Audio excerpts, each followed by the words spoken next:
My name is Valencia Darnell and I teach our programming courses.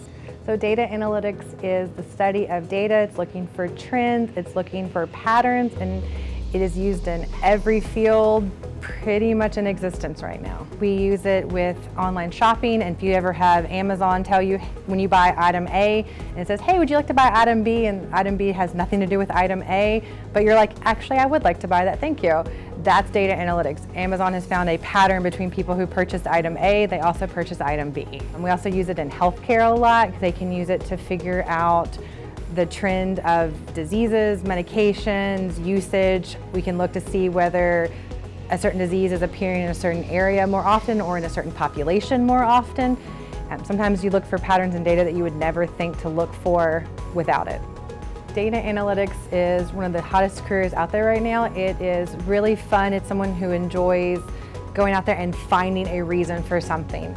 You get to kind of find the answers and present them, so it's kind of the best of both worlds.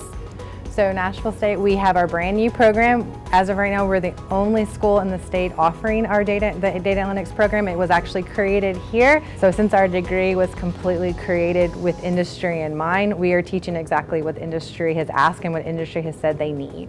I would sum up data analytics as it is informative, investigative, and just all around a lot of fun to try and find the answers.